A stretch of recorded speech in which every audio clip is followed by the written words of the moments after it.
Bien, bueno, buenas tardes a todos y a todas. Estábamos charlando un poquito antes de la clase. No sé si hay alguna otra pregunta que quieran hacer. Sí. No, no, que yo iba a Eh, decir, profe, que a mí también me pasa igual que a María, pero me parece que no sé si alguien más coincide, que no sé si a alguien más le pasó, porque yo también digo, ¿qué pasó con la asistencia?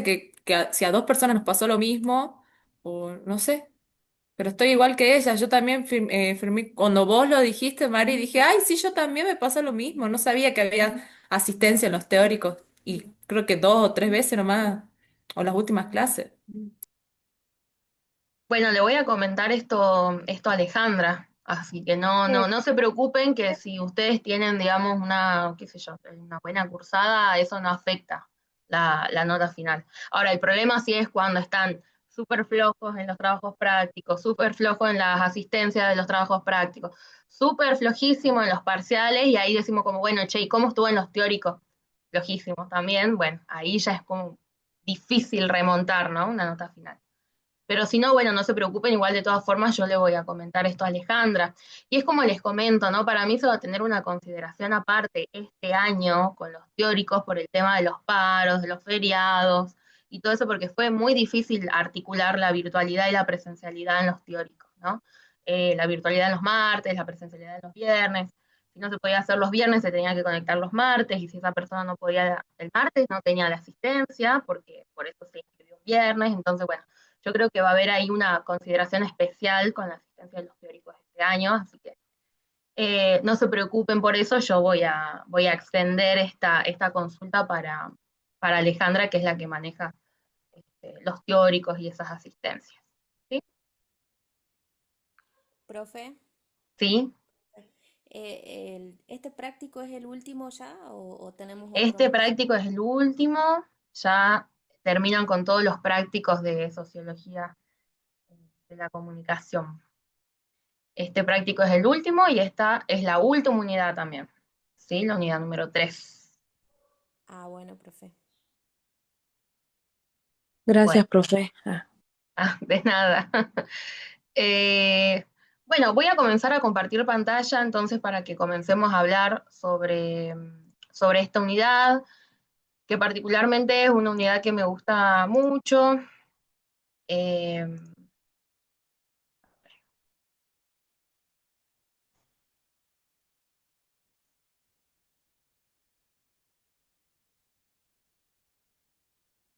Bien, voy a sacar del medio de la pantalla. Bueno, como les decía, entonces, hoy vamos a comenzar con la unidad número 3, que se llama Vida cotidiana, Sociología y Comunicación. En esta unidad vamos a englobar las otras las otras 3 unidades anteriores que vimos a esta. Con esta serían 4 unidades, ¿no?, que tuvimos en Sociología. Y vamos a hablar ya un poquito sobre cómo actúa la sociología en nuestra vida cotidiana relacionada a la comunicación también. En este caso, y en la clase de hoy, vamos a hablar de un texto que es de Alejandro Grimson, es del año 2000. Nos vamos a interiorizar sobre el capítulo número 2, que se llama Dimensiones de la comunicación, ¿sí? Y el libro se llama Interculturalidad y Comunicación. Eh, esta, bueno, esta unidad, ¿no? Más que nada lo que hacemos es adoptar una mirada microsociológica, porque nos interesa centrarnos en lo que es la interacción entre personas, grupos, instituciones, cómo se van generando estos procesos comunicativos, ¿no?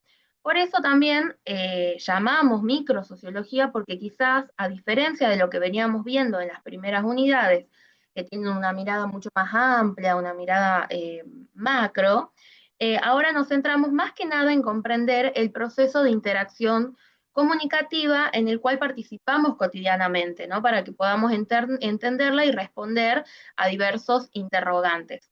También poder actuar en ella y poder visibilizar que podemos tener diversas acciones, ¿no? Que pueden ser de múltiples maneras y abordar múltiples cuestiones.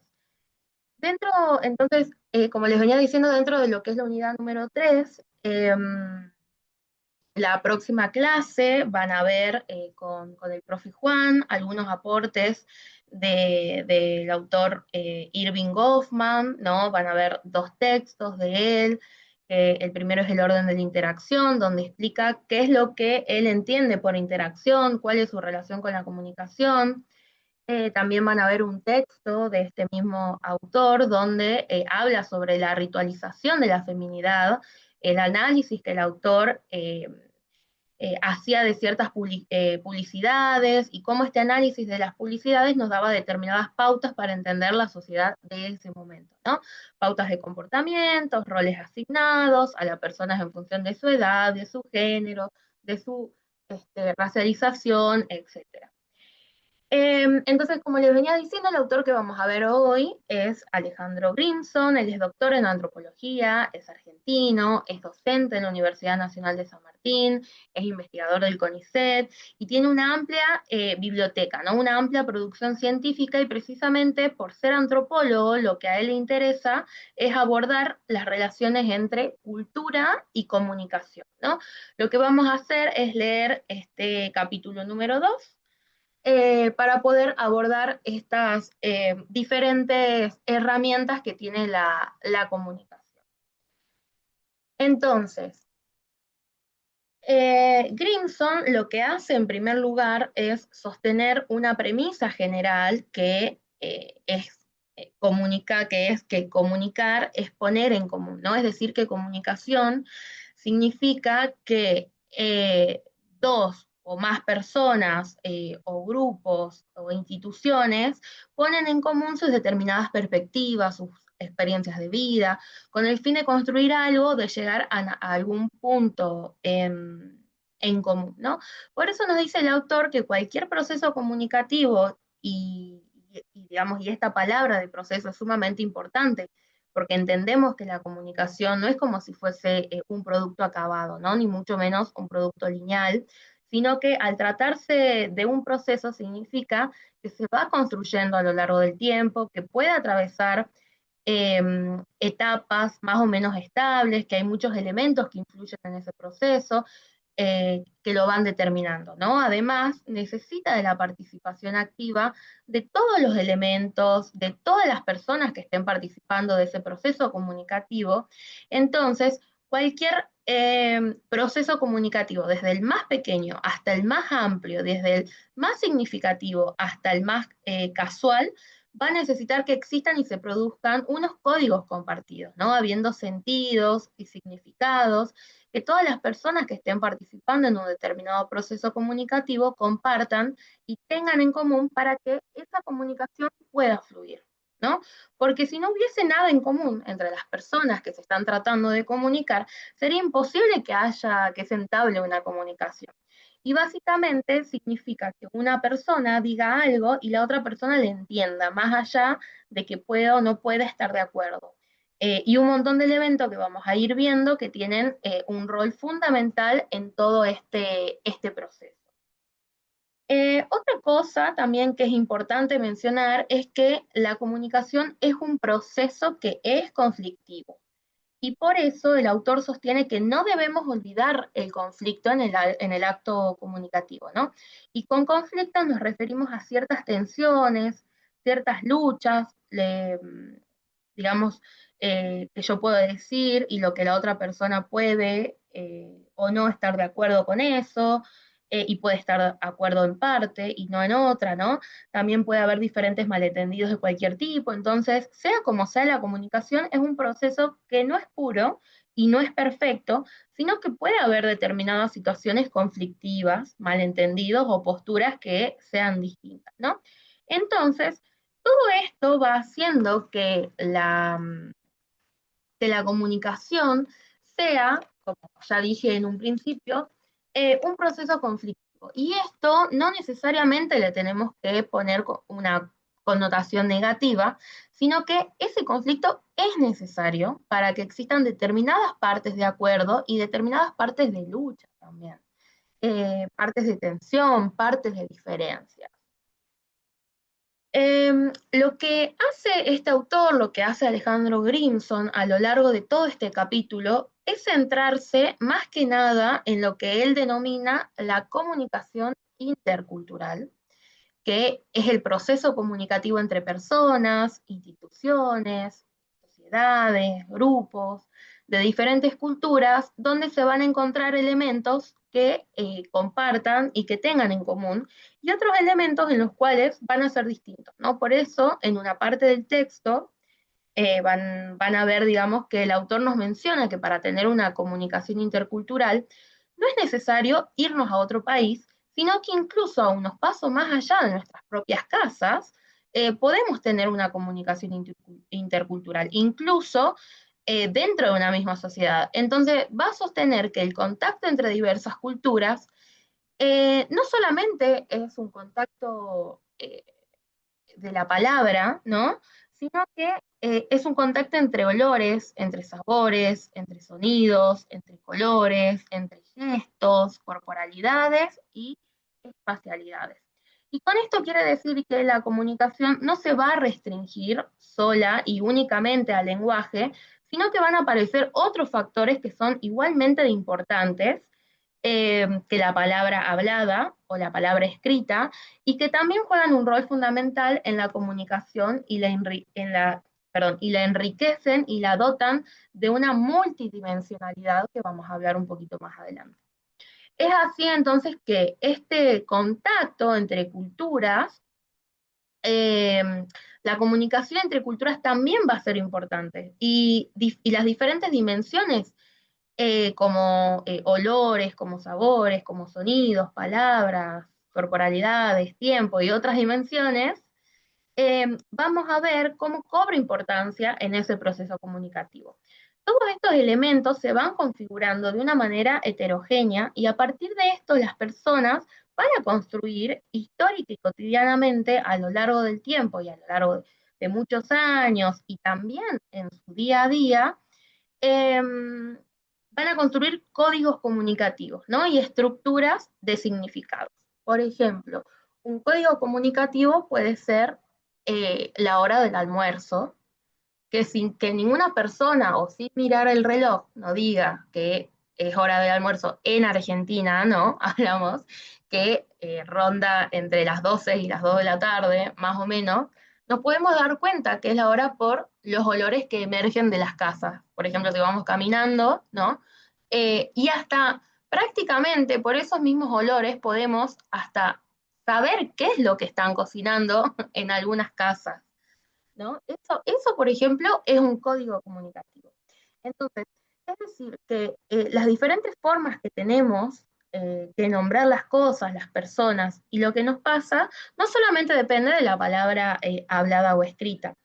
De ponerle un significado, podemos pensar en las palabras que, por ejemplo, para nosotros significan algunas cosas, y que para otras personas son distintas, ¿no? Todo tiene un significado dentro de la comunicación, y lo que Grimson, a lo que el autor le va a interesar más que nada, es responder la pregunta de qué es lo que ocurre cuando dos personas o grupos con códigos distintos interactúan, y si dos personas o grupos con códigos distintos ponen algo en común, se hace esta pregunta de si es posible una comunicación, ¿no? Entre estas personas, que sean dos o que tengan más participantes.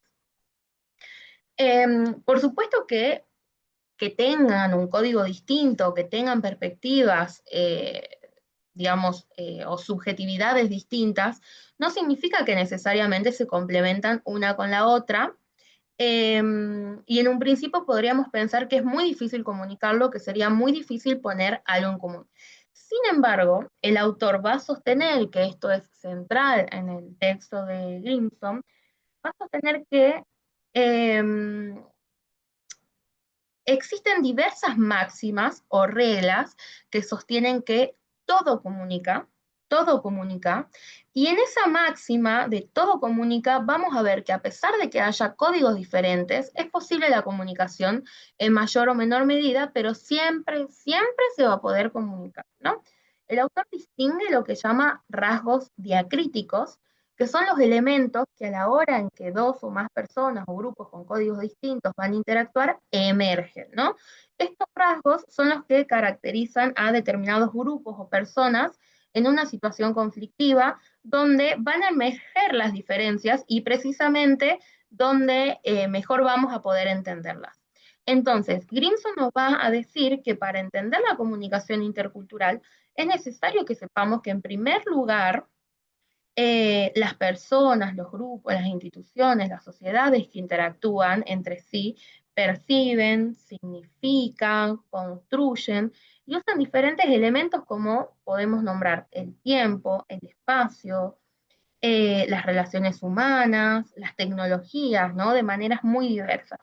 Y aquí observamos lo que la comunicación no se, perdón, que la comunicación no se circunscribe solamente a lo que es la palabra en sí, sino que hay otros elementos que juegan un rol igualmente de importante a la hora de comunicar.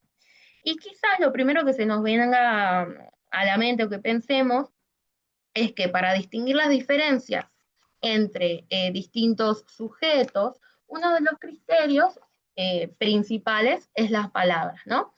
Eh, es la palabra relacionado con las diferentes nacionalidades o la nacionalidad de una persona, ¿no? De cómo esa nacionalidad trae aparejado un determinado tipo de cultura y cómo esa cultura va a influir en los usos, en los significados, lo que yo haga con el espacio, con el tiempo, los olores, el tacto, ¿no? Y otras dimensiones que influyen en la forma en que los sujetos tienen que comunicar.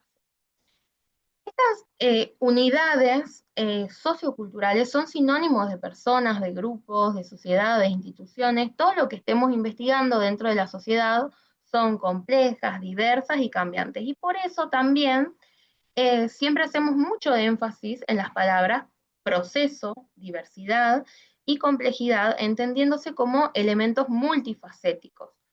Cuando dos personas con experiencias históricas y rutinas de vidas diarias distintas interactúan, gran parte de estas diferencias, de estas asimetrías, ¿no? De estas desigualdades, en todo aquello que no es igual a mí, todo lo que no entra en este proceso de comunicarse, que están en contacto, que dialoga, que se discute, ¿no? En ese proceso conflictivo que venimos hablando, pueden entenderse o no, pueden negociar o no, y pueden llegar a un acuerdo o no, y es necesario y casi una exigencia adoptar esta perspectiva de tener en cuenta una gran cantidad de dimensiones que juegan, digamos, un rol preponderante a la hora de eh, comunicar. Entonces, nos va a decir Grims, ¿no? La cultura a la que pertenecemos o a las que otras personas pertenezcan también comunican, y va a exponer que a fines de la década de los 30, durante la década de los 40 y en los primeros años de la década de los 50 en los Estados Unidos, durante la Segunda Guerra Mundial, es decir, entre los años 1939 y 1945, y también en la posguerra, surgió una nueva perspectiva para estudiar la comunicación, ¿no? Ustedes habrán visto, quizás en otras materias, que existieron varias escuelas de comunicación, o sea, de grupos de investigadores e investigadoras, que investigan sobre comunicación y que brindan respuesta a diversos interrogantes que van conformando la comunicación como una disciplina, ¿no? En estos años que mencioné anteriormente surgió una nueva perspectiva, una nueva escuela y un nuevo modo de entender la comunicación, a diferencia de los modelos de emisor y receptor, ¿no? Los modelos de entender la comunicación como un mero envío y decodificación del mensaje de manera lineal, por ejemplo, este clásico esquema de la comunicación que nos enseñan en los primeros años de la escuela, ¿no? Emisor y receptor, y una flechita que une al emisor con el receptor que dice mensaje. Bueno, frente a ese modelo, que ya para la época quedaba muy súper clásico y arcaico, estos investigadores de esta nueva perspectiva, entre los cuales se destacan Irving Goffman, que es el autor que van a ver la clase que viene, ¿no? Acá se propone un modelo distinto a este modelo de emisor-receptor que en sí supone una pasividad del receptor frente al emisor, ¿no? Estos investigadores de estas nuevas escuelas nos dicen que la comunicación es algo muchísimo más complejo, más demandante y multidimensional. Entonces proponen un modelo circular y multidimensional de la comunicación, que se entiende como circular oponiéndose a esta idea lineal, porque supondría que la idea del círculo supone que hay como una retroalimentación constante entre un emisor y un receptor, ¿no? Y nos dice que no necesariamente tiene que existir un solo emisor o un solo receptor, sino que puede haber múltiples emisores y múltiples receptores participantes del proceso de la comunicación. A esto remite esta idea de círculo y lo multidimensional, ¿no? A todo lo que estábamos mencionando anteriormente. Este nuevo modelo de la comunicación nos permite entender un poco mejor la complejidad del proceso. Entonces, al modelo mecánico del telégrafo, nos dice Grimson, ¿se acuerdan del telégrafo, este aparatito antiguo que consistía básicamente en enviar y recibir mensajes? Se contrapone o surge un modelo orquestal, procesual y conceptual de la comunicación, ¿no? ¿Qué es un modelo orquestal? ¿Y por qué se llama así? ¿No? Porque nos va a decir Grimson que los seres humanos podemos comunicarnos a través de un conjunto de instrumentos, como ser la palabra hablada, la palabra escrita, los gestos, el cuerpo, la vestimenta, el tono que le damos a las palabras que usamos, la posición del cuerpo, ¿no? Todo ese conjunto de instrumentos que a manera de una orquesta van a hacer que los seres humanos puedan comunicarse, ¿sí? Por eso nos dice que la comunicación es un todo integrado donde hay muchas partes, y de aquí la máxima de que la comunicación siempre comunica, y todo comunica, ¿no? Absolutamente todo, es imposible no comunicarse. La comunicación no pasa solamente porque yo hable o diga o escriba, sino porque incluso si yo no hago nada o no hablo, también estoy comunicando algo, ¿no? Por ejemplo, si alguien me pregunta algo y yo no respondo, no es que yo no me estoy comunicando, porque ese mismo silencio, esa pasibilidad, está comunicando algo. Si una persona se queda callada, está comunicando algo también. Entonces, como ya vimos, la comunicación no pasa solamente por la palabra, sino que hay un montón de elementos que dan cuenta de ella, ¿no? Existen también múltiples canales de comunicación verbal, principalmente la palabra propiamente dicha, y la comunicación no verbal, que le presta mucha atención a diversas dimensiones complementarias de la comunicación en sí. Dentro de las dimensiones no verbales de la comunicación podemos encontrar y nombrar a grandes rasgos, ¿no? Estas 6 que Grimson menciona en este capítulo. La primera, la kinésica, que alude a todo lo que es la gestualidad, ¿no? La kinésica son los gestos y los movimientos corporales. Los seres humanos usamos emblemas. Grimson los va a catalogar de esta manera, ¿no? Porque nos dice que, por ejemplo, un emblema es un gesto literal. Cuando hacemos la imitación de una pistola con la mano, eso es un gesto que es un emblema porque yo estoy imitando una pistola, ¿no? En cambio, otro catálogo, otra característica que le da a él es un gesto ilustrado, ¿no? Que viene a ser, por ejemplo, el movimiento de las manos y de los brazos que acompañan el lenguaje verbal para acentuar y complementar lo que se está diciendo. Por ejemplo, yo le estoy pidiendo un favor a alguien y junto las manos como si estuviera rezando, ¿no? Yo creo que culturalmente tenemos mucho eso, las personas que vivimos en Argentina, ¿no? De utilizar mucho las manos cuando hablamos. Siempre me llama mucho la atención cómo se pide la cuenta, ¿no? Si vos vas a comer a algún lugar en Argentina. eh, Pocas veces como que se llama a la persona, o mozo o algo así para que venga a la mesa, sino que siempre es el gesto este de la cuenta, ¿no? De cómo escribís, como que directamente levantás la mano y haces la cuenta. Bueno, eso no sucede en todos los países, ¿no? Y es algo que también va a hablar de dónde venimos, de cuál es nuestra nacionalidad. Em, el otro elemento de la comunicación no verbal es la proxémica, que es el uso del espacio físico como manera de demostrar intimidad y también las relaciones de poder, ¿no? Tanto el tiempo como el espacio el espacio físico son categorías universales, porque todas las sociedades los conceptualizan, los significan y lo utilizan, pero al mismo tiempo de que son universales, también son particulares, ¿no? El espacio comunica, el espacio también produce sentido y organiza la vida, y puede ser estudiado desde lo macro y lo micro, ¿no? Por ejemplo, la organización de las ciudades.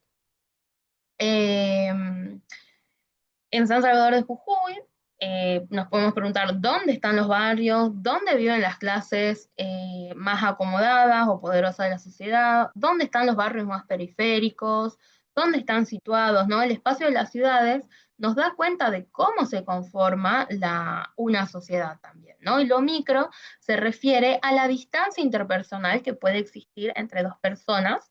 Si yo no tengo tanta confianza, ¿no? Con una persona, probablemente no me voy a acercar tanto como con una persona que sí tengo confianza, ¿no? Que voy a ir, la voy a saludar, la voy a abrazar, le voy a dar un beso en el cachete, ¿no? Hay otras culturas que no, o inclusive lo podemos ver eso determinados por el género.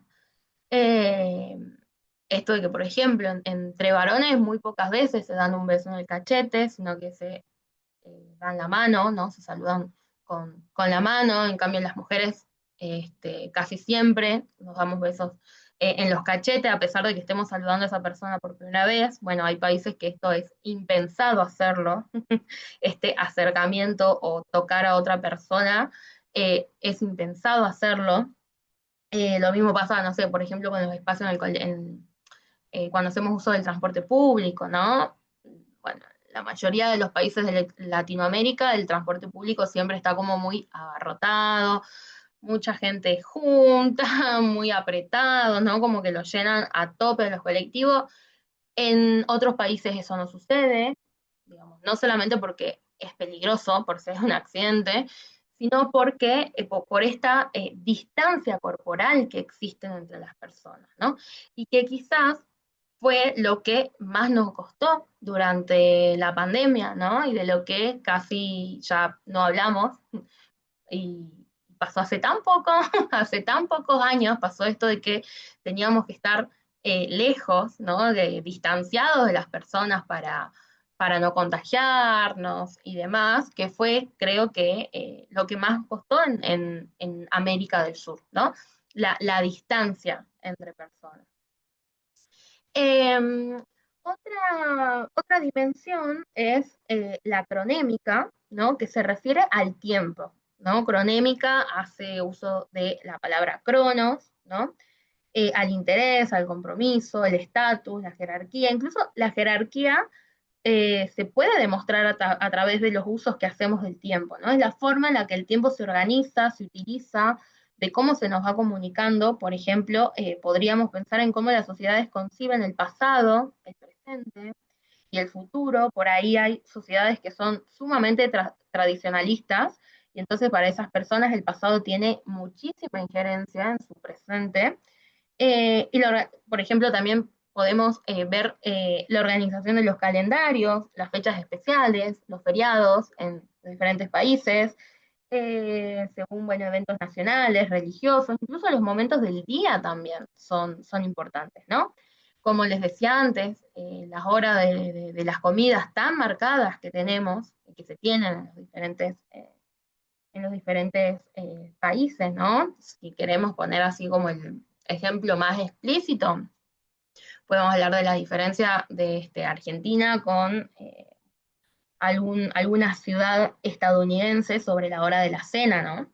Porque, por ejemplo, allá creo que cenan entre las 6, no sé, 6, 7 de la noche, y acá capaz que a esa hora recién estamos merendando, ¿no? Horarios en los que se puede llamar o no también los horarios laborales, ¿no? Inclusive no nos tenemos que ir tan lejos, tipo a otro país, no podemos ver las diferencias entre las provincias de nuestro país, ¿no? Ciudades grandes, por ejemplo, Capital Federal, Capital de Córdoba, Rosario Santa Fe, que se trabaja de manera corrida, ¿no? Mientras que en algunas provincias del interior, algunas ciudades también del interior de esas provincias grandes, todavía existe esto del horario cortado, ¿no? y entre muchas comillas, respeto a la siesta. Bueno, el tiempo es como una de las dimensiones que son mucho más fácil de explicitar, ¿no? Pero que las tenemos tan naturalizadas que probablemente nunca nos cuestionamos por qué hacemos esto hasta la hora, ¿no? Otra cosa del tiempo, también de la dimensión del tiempo, de la cronémica, que no me quiero olvidar, que es súper importante, es el tema de la puntualidad. Que eso sí, digamos, puede ser un caso de estudio, ¿no? De la puntualidad y lo que significa en algunas ciudades y en otras, ¿no? Que en algunas ciudades puede parecer una falta de respeto, en otras ciudades hay actividades. Yo, digamos, estuve en organización de actividades que decían, bueno, ya vemos, no sé, convoquemos a la gente a las 5 de la tarde para empezar tipo 5:30, ¿no? Creo que la mayoría de nosotros y nosotros hacemos eso. No sé, estamos festejando un cumpleaños, por ejemplo. Bueno, voy a decir que vengan a las 9 de la noche para que vayan llegando 9:30, 10 para ir comiendo un poco más tarde, ¿no? Eh, Ornella Rojas pone la mayoría de los argentinos somos impuntuales, sí, y eso lo podría extender un poquito. Yo creo que es algo súper latinoamericano, ¿no? Yo estuve haciendo también un intercambio hace muchos años en México y ellos tienen una palabra que literalmente no sabes cuánto tiempo requiere, que es ahorita, ¿no? Che, ¿podés hacer esto? Ahorita. Y ese ahorita puede ser en ese momento, puede ser media hora después o puede ser 3 horas después. O sea, no tiene un lapso de tiempo, ¿no? Y la mayoría de los eventos de esta parte del continente están pensados para comenzar incluso 10 o 20 minutos después de la hora de la convocatoria. Hay otros países que no, ¿no? Y hay otros países que eso significa una falta de respeto muy importante, que, bueno, es inconcebible. Bueno, eso es súper cultural, el tema de la puntualidad. Si se les van Por ejemplo, ocurriendo, sí, profe, en lo que es Australia, a vos, por ejemplo, de por sí es una sociedad muy cerrada al extranjero, sí, y encima si, por ejemplo, vos te llegás a integrar a un grupo y una pareja o alguien te invita a su casa y vos le querés cancelar a esa persona porque vos tenés fiebre, te compusiste la panza o lo que sea que te pase más allá de, no sé, no tenés ganas de ir, si vos llamás a esa persona y le decís que no, no vas a ir porque lo que sea, nunca más te vuelve a invitar. O sea, te claro, tienen que ver prácticamente muerto, para que no prácticamente cumplas. muriéndote como para decir, ah, no, bueno, si realmente no podía venir esta persona. Porque ellos tienen una concepción del tiempo, o sea, estoy cediendo parte de mi tiempo y para ellos es algo fundamental el respeto a eso. Sí, Tipo, che, total. respeto que me estés dando algo que nunca más va a volver a tu vida, ¿no? Sí, total. Incluso eso pasa con la organización, por ejemplo, de turnos médicos o eso. Se respeta muchísimo eso, cosa que en la mayoría de los países latinoamericanos no ocurre, ¿no? Como que ya uno va sabiendo si va al médico que va a tener que esperar mínimo 10, 15 minutos, como mínimo, ¿no? Porque hay médicos que por ahí tenés que esperar bastante. Sí. Después, por ejemplo, otra cosa curiosa es, por ejemplo, cuando vos vas a hacer esto lo estudiamos mucho cuando yo hacía la parte de inmobiliaria, que porque había veces que nos tocaban hablar con inversionistas, Ujú, eh, a nosotros nos hicieron estudiar el tema de la cultura china y la estadounidense. ¿Por qué? Porque la estadounidense te va a preguntar 2 segundos, tipo, che, ¿qué tal el vuelo? ¿Cómo te fue? ¿Todo bien? ¿Te fue bien? Bueno, bárbaro, listo, empecemos. claro, En cambio, un chino o un japonés, primero y principal, que si el chino o el japonés vos estás yendo a negociar con esa persona y él tiene un vino, un sake, un alcohol, un agua, un jugo, lo que sea que arriba de la mesa y te invita, no se te ocurra decirle que no, porque literalmente acabas de sembrar tu tumba y no vas a lograr absolutamente nada, nunca jamás en la vida con esa persona porque te cierra el telón mal. Eso por un lado. Por el otro lado, tanto chinos como japoneses, eh, ellos necesitan como conocer un poco tu entorno, o sea, tu vida un poco personal, para que de esa manera vos hablando, es como la pregunta, viste, cuando te van a hacer una entrevista de trabajo te dicen, bueno, contame de vos, Claro, y entonces ahí más o menos ven si es coherente lo que vos decís en el CV a lo que realmente sos. Bueno, en definitiva. Entonces ellos agarran y te empiezan a preguntar, che, ¿qué tal tu familia? ¿Cómo te llevas con esto? ¿Cómo te llevas con lo otro? ¿Qué te pasó? No sé qué, bla, bla, bla.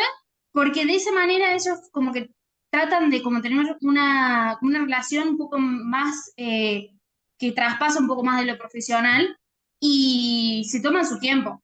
O sea, vos no podés llegar y tipo empezarles a hablar de, sí, porque este inversión te conviene por estos dólares, porque el día de mañana tal parte de la ciudad va a empezar a crecer y que se espera esto, se espera lo otro, así que yo no sé no podés. O sea, vos tenés que como que ir apaciguado y ir fluyendo a medida que la persona te va consultando, porque si vos empezás así como tipo, che, yo vine a esto y punto, ellos también lo toman como una falta de respeto porque tu interés es meramente económico y no te interesa claro. una relación a futuro. Entonces eso también te vuelve la cabeza porque depende con quién estás, es como, hay que tener en cuenta esas cosas. Sí, por eso está bueno como antes de viajar, ¿no? Poder estudiar un poco cuáles son las formas de comunicación que tienen las diferentes culturas, porque es todo tan diferente, incluso, bueno, como el autor dice, o sea, no hace falta ni siquiera salir del país, ¿no? Como para notar esto.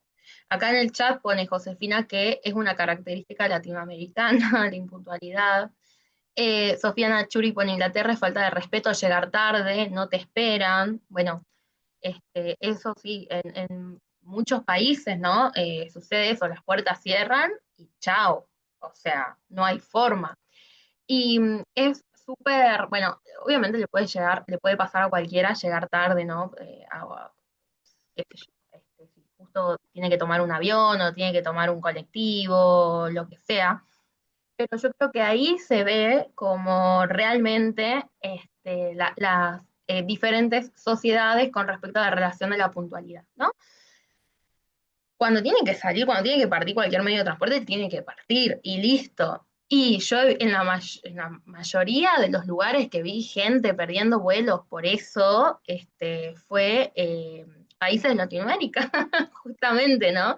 Esto de que, ay, bueno, no importa, son 10 son 15 minutitos más. Bueno, no, no es así.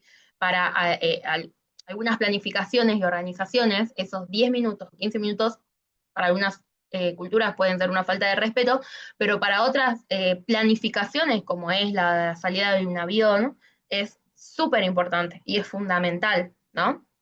Entonces, bueno, es re interesante. Si se les van ocurriendo otros ejemplos, me interrumpen o me escriben por el chat, Sí, no hay problema. sí, profe, Sí, sí, sí, buenas tardes.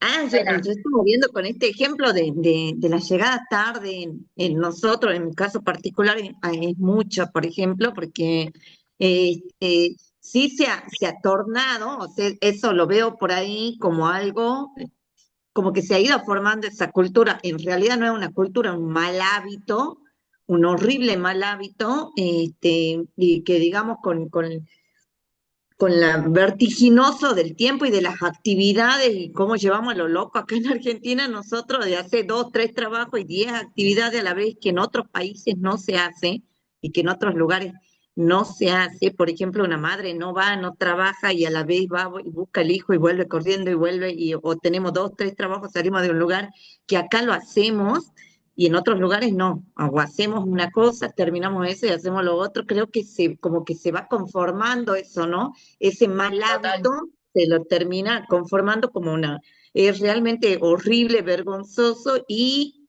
digamos, a mí, por ejemplo, me pasa mucho, ¿no? Y digamos, causa un nivel de angustia tremendo en la persona que llega tarde, ¿no? Una cosa de odio en el que tiene que esperar, que siente que es una falta de respeto y en la que llega tarde. Yo, por ejemplo, salgo de los trabajos, que trabajo en Güemes, por ejemplo, en otra provincia, y para llegar acá, uff, y realmente es Sí, angustiante, ¿no? sí, a Pero veces no solamente depende, ¿no? Tanto de nosotros porque podemos salir 3 horas antes, pero si no pasa el colectivo, si no tenemos totalmente. dinero para tomarnos, no sé, un remis y sí o sí tenemos que esperar, bueno, hay cuestiones que Pero exceden muchas veces sí, eso. pero creo que es justísimo el ejemplo que da, porque creo que la vertiginosidad de las actividades ha ido como cambiando un poco la cultura y generando que sea algo, digamos, común, este horrible mal hábito que antes yo no veía que sea así, ¿no?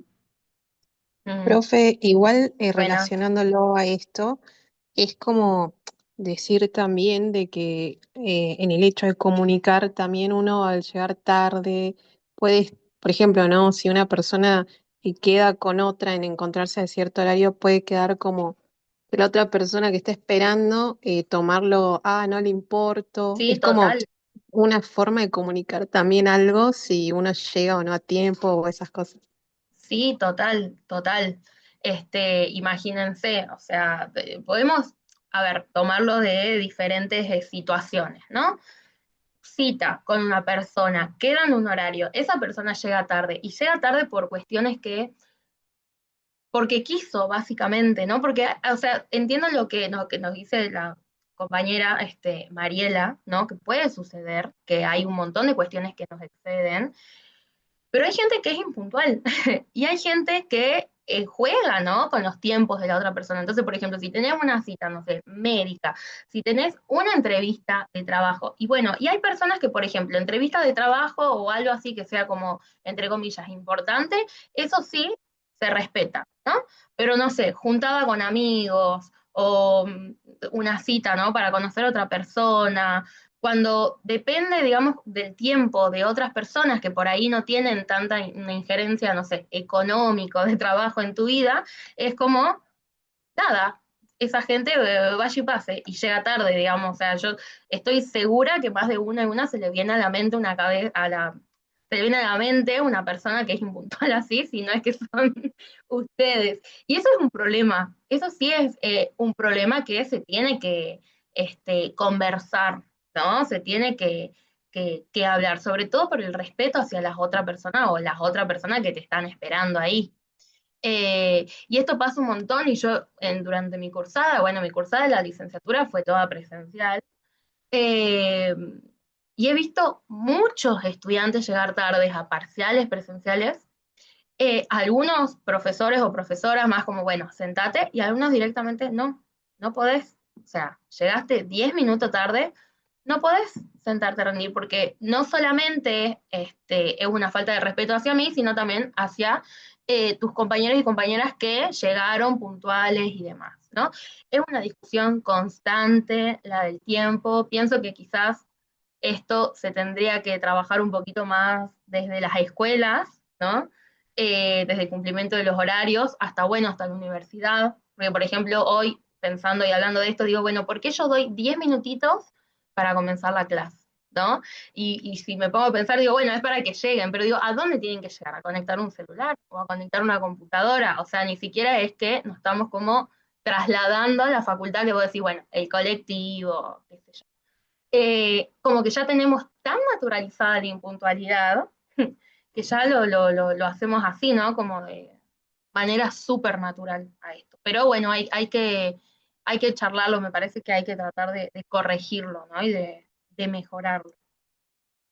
Otra dimensión no verbal es la paralingüística, ¿no? Que es la dimensión que acompaña a la lengua, ¿no? Es decir, los distintos usos de la voz, el timbre, el tono, el volumen, la velocidad con la que hablamos, los silencios, las emociones que podemos...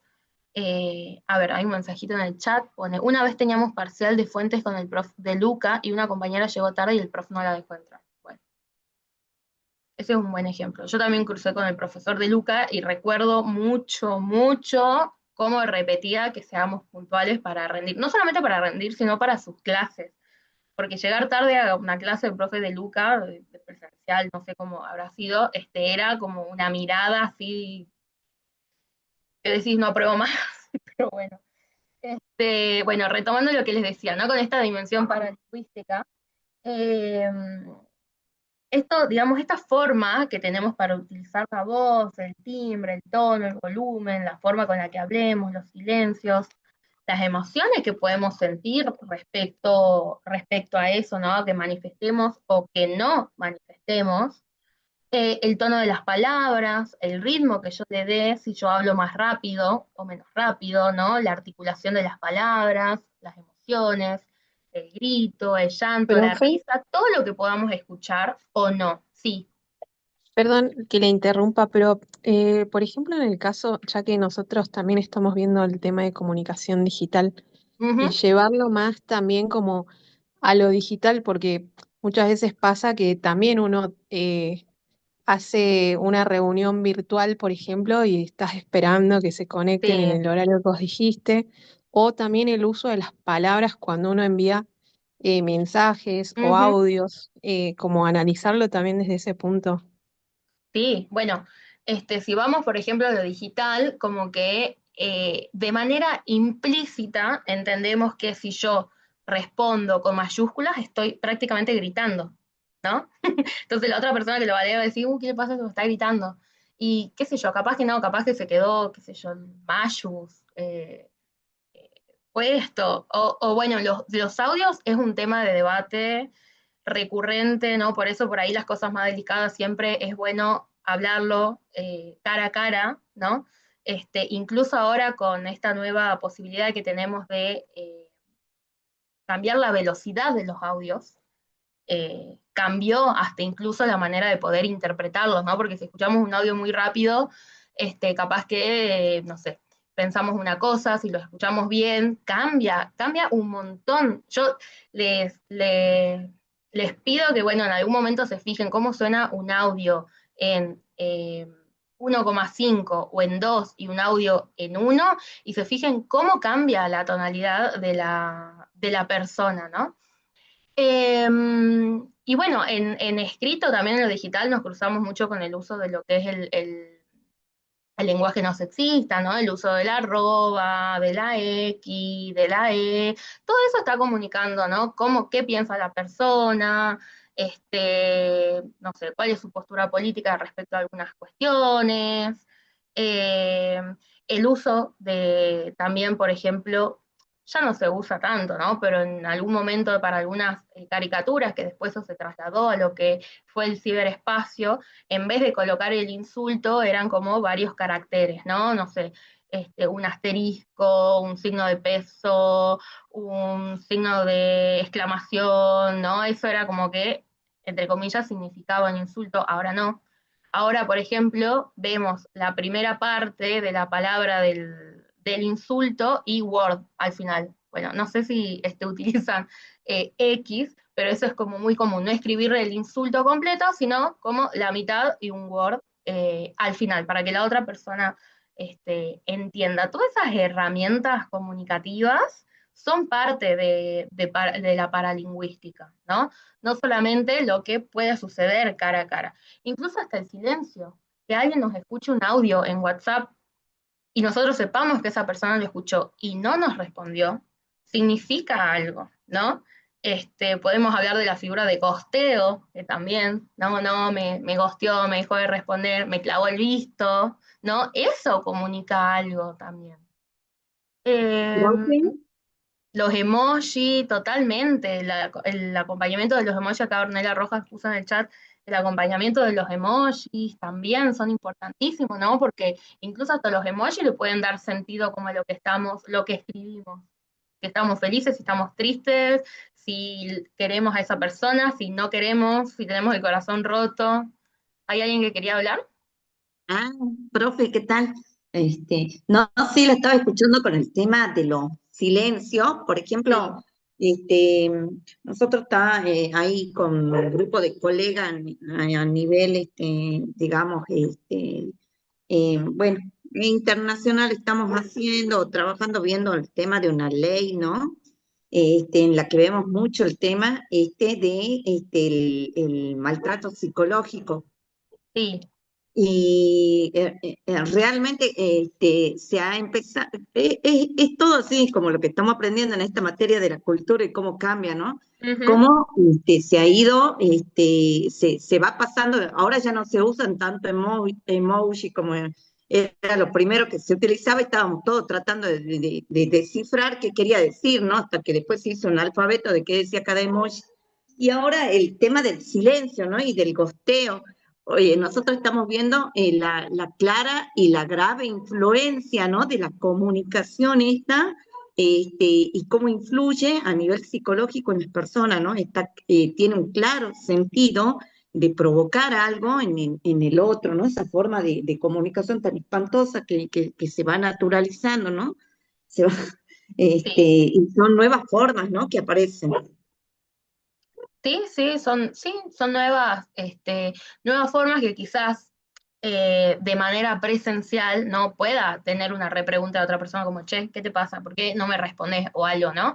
En cambio, en la virtualidad es mucho más difícil y deja a la otra persona como no sabiendo si la otra persona está enojada, si le robaron el celular, si, no sé, no tiene el micrófono para... Uno como que ya comienza a pensar en todas las situaciones posibles de por qué esa persona no respondió y quizás solamente no quería responder o no tiene ganas de relacionarse, ¿no? Bueno, el problema está también del otro lado, ¿no? Que por ahí hace falta una pequeña explicación, aunque sea mira, no me hables más, está todo bien, no tengo ganas de hablar. Pero los silencios son parte de esto, son parte de la comunicación. Es más, hay un reel que esto se hizo yo creo que lo debo haber visto hace como 2 años más o menos, donde un reel donde interpretan, digamos, lo que querés decir con los silencios, en las comunicaciones. Si lo tuvieras enfrente, cuando la persona te habla y vos no contestas y te quedás parado mirándolo, o cuando Ujú.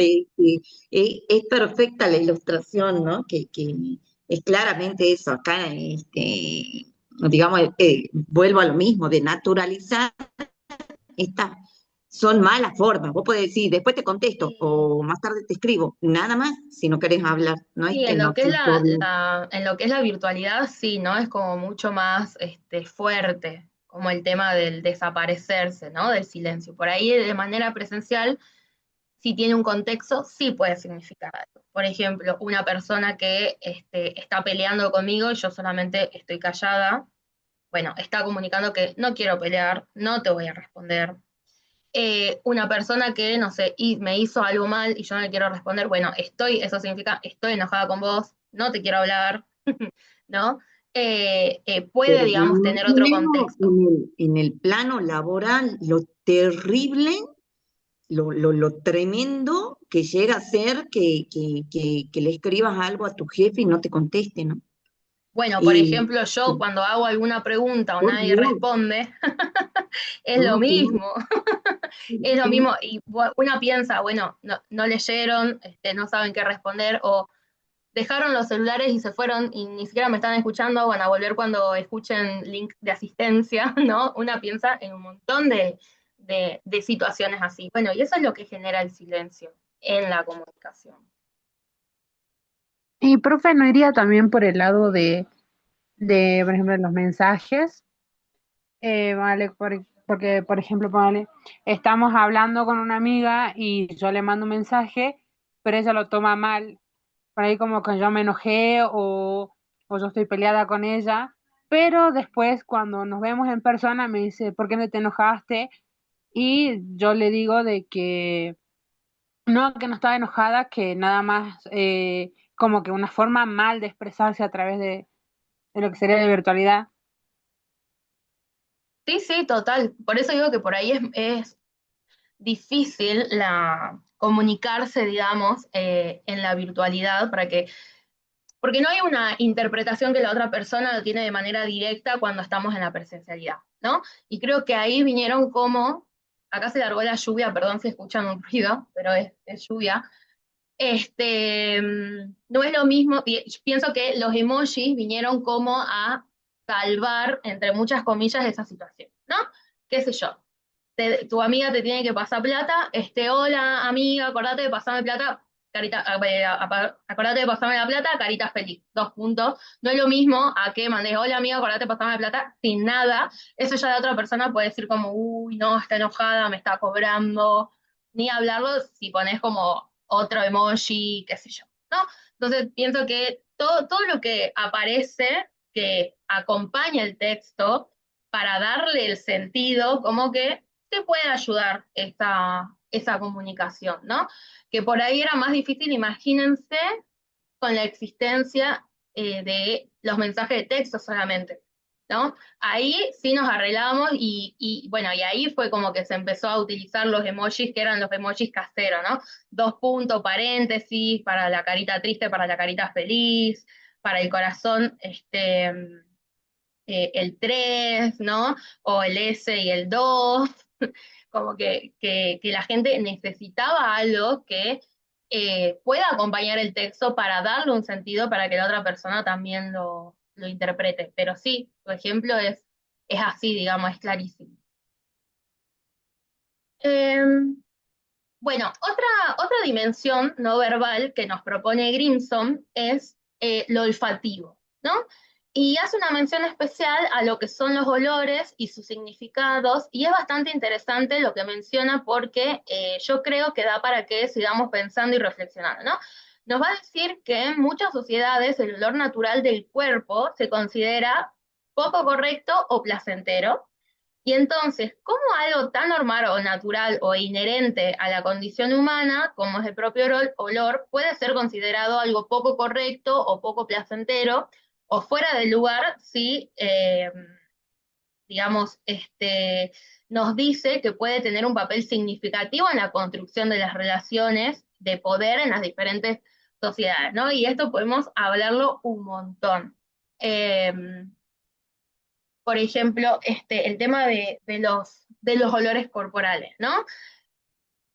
No quiero decir Latinoamérica, pero en los países que conocí en Latinoamérica es muy importante como oler bien, ¿no? Usar desodorantes, súper mega ultra perfumado, este, digamos, existen lociones y perfumes ya de muy baratas hasta muy caras, entonces hay como un acceso a eso, un poco más democrático, ¿no?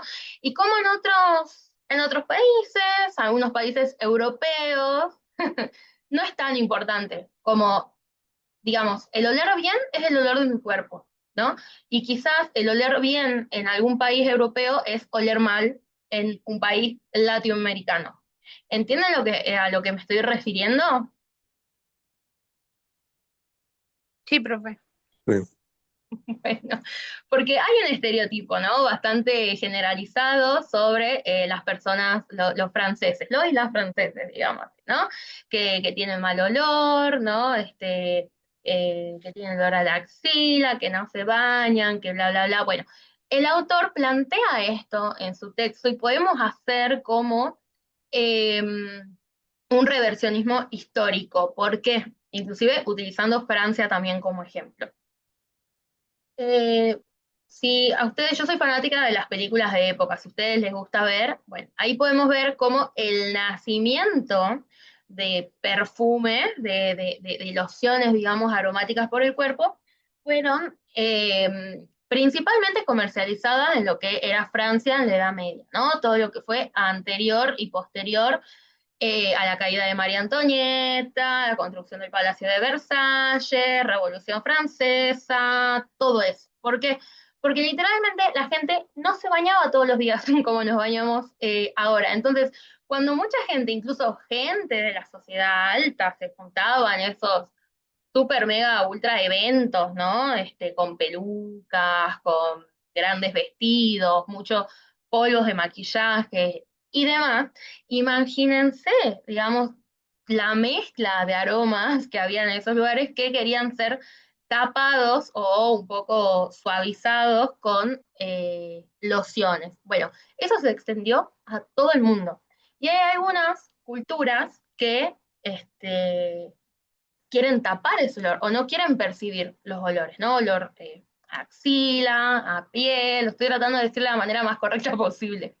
Y hay culturas que no les importa tanto, ¿no? Como que no significa mucho para esas personas.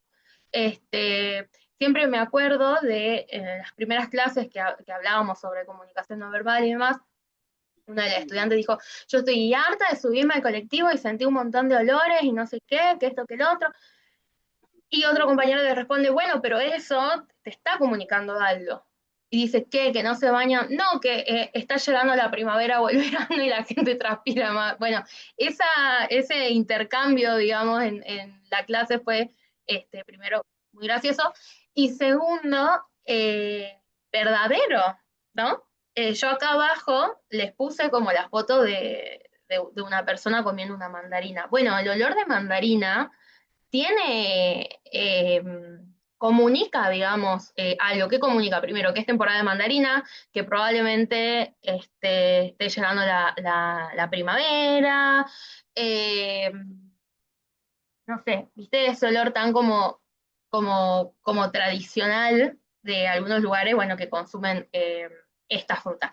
Y así podemos hablar de un montón de otros olores, ¿no? El olor al café, por ejemplo, ¿qué nos dice que es? Acá en Brasil es impresionante lo que la gente toma café, todo el tiempo. Todo el día está tomando café, pero sobre todas las cosas a la mañana y bien temprano. 6 de la mañana lo primero que toman es café. Incluso la transcripción de desayuno en portugués es café da mañana. Entonces, aman el café, ¿no? Y el sentir café te está, digamos, comunicando algo que, bueno, es el café da mañana, ¿no? Que es hora del desayuno. Cruz Profe, Elizabeth, los igual, olores nos llevan a recordar momentos, profe. También, ¿no? Tienen, bueno, no sé, justo alguien estaba hablando. sí que en Buenos Aires también está ese olor al café. Ujú, Y el tema este de las mandarinas creo que es más cuando es el otoño que empiezan a aparecer y por sí. ahí en la primavera es más los olores del azahar y ese tipo de cosas. Y Sí. después, mis hermanos, por ejemplo, viajan muy seguido afuera, entonces me decían que, por ejemplo, en Italia se siente mucho el olor a perfumes, y la Ujú. gente también en su forma de vestir es como muy elegante y ese tipo de cosas. Le dan mucha importancia a eso. Yo decía si tal vez desde tiempos de antes como que Francia lo adoptó por una cierta idea de que tal vez no se bañaban y eso, pero con el paso del tiempo la gente modificó eso eh, para llevarlo a algo como más distinto, o sea, de que uno al arreglarse o tener una buena presencia se perfuma. No sé si es que cambió en el paso del tiempo. Claro, sí, yo pienso que después de la Revolución Francesa, ¿no? Después de como querer eliminar la monarquía, todo lo que pueda diferenciarse de la clase alta, como que se fue asimilando en lo que fue la sociedad francesa, ¿no? Estoy hablando un resumen súper brevísimo de la historia, que hay un documental que habla sobre los perfumes y demás, que ya voy a buscar el nombre, que es súper interesante, que habla sobre todo este tema, ¿no? De que dónde nacieron los perfumes, que fue el Medio Oriente, cómo se fueron comercializando, ¿no?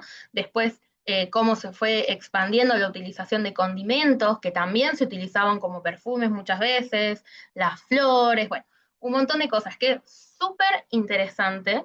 Y esto es lo que dice Sofía también, porque, por ejemplo, acá podemos ver, ¿no? Probablemente muchas tengan un perfume, utilicen un perfume, o más de uno, ¿no? Y tengan como divididos perfumes, ¿no? Yo siempre me acuerdo de mi mamá que ella siempre tiene como un perfume caro, ¿no? Que le gusta tener y que lo tiene ahí para ocasiones especiales. ¿Qué sería ocasión especial? Una salida, qué sé yo, alguna ocasión, no sé, alguna colación, algo especial que no sea su día a día, ¿no? Y ella lo utiliza. Y después tiene como su perfume día a día. Bueno, eso no lo tienen todos los países, ¿no? Todas las culturas. Los útiles nuevos al inicio de clase, el olor a pasto recién cortado. Oh, bueno, el olor a la lluvia también, por ejemplo, ¿no? Que estoy Tierra sintiendo mojada. justamente ahora. Sí, El olor a tierra mojada, profe. sí, el olor a tierra mojada, totalmente. El olor a las frutillas, cuando pasás por las esquinas que venden frutillas, que sabés, digamos, que es temporada de frutilla. Josefina pone, en las culturas asiáticas está mal visto el uso de perfume, sobre todo en aromas penetrantes. Bueno, por ejemplo, eh, bueno, es súper interesante, ¿no? Y bueno, como dice la compañera también, el olfato nos trae recuerdos, ¿no? Siempre está como ligado a lo que es la memoria olfativa, ¿no? Los olores. Silvana Micaela Vázquez pone el olor de las copias recién sacadas y calentitas. El olor a los Este, libros viejos, profe. el olor a los libros viejos, sí. Que a veces decís como, o el olor cuando abrís alguna casa, ¿no? Una casa especial que digo, tiene olor a la casa de mi abuela, ¿no? Que es como un olor así entre, no sé, humedad y encierro y raro, pero te gusta tanto porque tenés una memoria de eso, ¿no? Profe, por ejemplo, para eh, los que venden casas y ese tipo de cosas, yo veía que muchas veces como que les recomiendan a quienes van a vender sus casas que Ujú. preparen galletas antes de que Ah, vayan las personas. mirá qué Entonces, como interesante. que sí, como que las personas que entran a conocer la casa sienten como esa sensación de un hogar y el olor a galletas y cosas así. No me Claro, quemé. qué interesante. Pero sí, por ejemplo, una de las técnicas, no sé si han invadido si algún compañero lo hace, pero de ventas de propiedades, pero por ejemplo, un terreno, muchas veces hay personas que les cuesta, por ejemplo, visualizarse en un lugar, y en un terreno vos ves pincho, pasto, vos no sabés de dónde a dónde llega, del terreno que estás viendo, etcétera. Entonces, por ejemplo, una de las técnicas es, por ejemplo, llevar una manta y una pelota. Entonces, si la pareja viene con niños, o sea, los niños ya van jugando, entonces como que la percepción de la mujer y el hombre cambia, porque no estás viendo un terreno, estás viendo un futuro lugar de vivir, para vivir. Entonces vos ahí medio le decís, mirá, para allá viene el sol, que no sé qué, no sé cuánto. O también en las casas, cuando ya vas a un lugar de una casa, también llevas juegos, juguetes o algo. Entonces, en alguna habitación que no sea la principal, pones esos juguetes, entonces vos le comentás que se pueden dejar a los niños jugando, y entonces ya es otra percepción de la familia, porque después le vas comentando cosas de la casa, y etcétera, pero cambia totalmente la percepción cuando vos das Detalle. esos como enganches. En realidad son Sí. enganches que van inconscientes, es psicología pura, es mercadotecnia Total. pura. Bueno, lo que nos contaba Sofía también, ¿no? Esto del olor a galletas, porque ¿qué nos lleva el olor a galletas? A rico, a una tarde para, no sé, merendar con galletitas.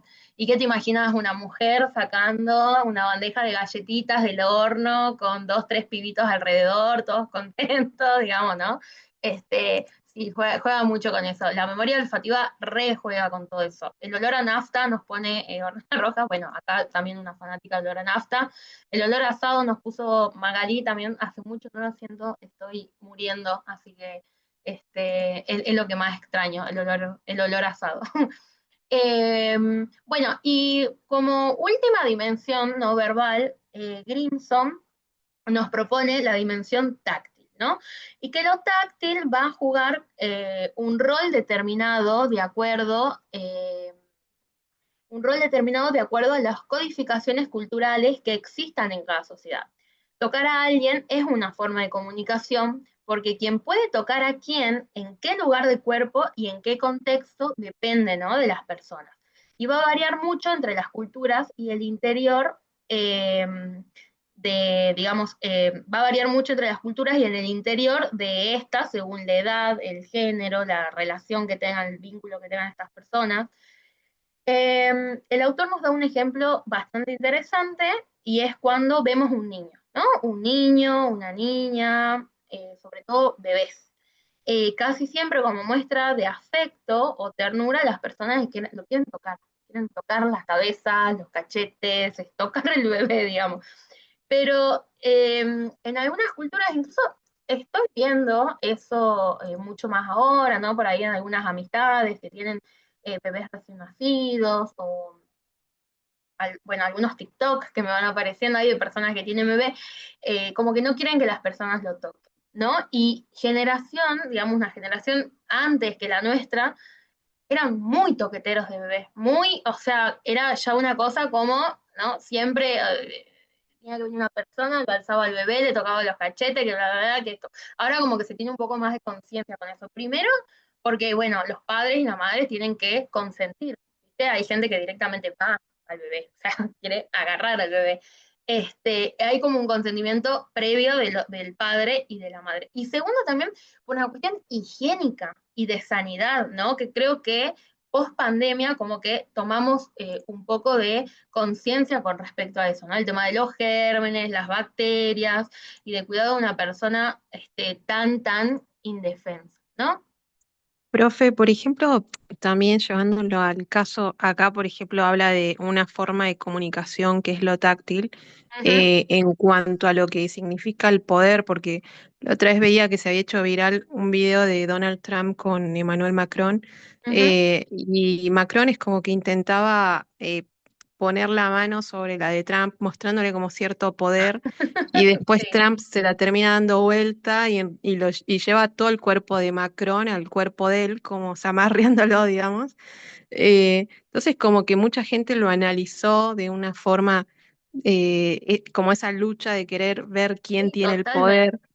O bueno, ya sea cuando presidentes se encuentran y analizan cómo un presidente lo abraza o no, demuestra o no, digamos, en cuanto a lo táctil.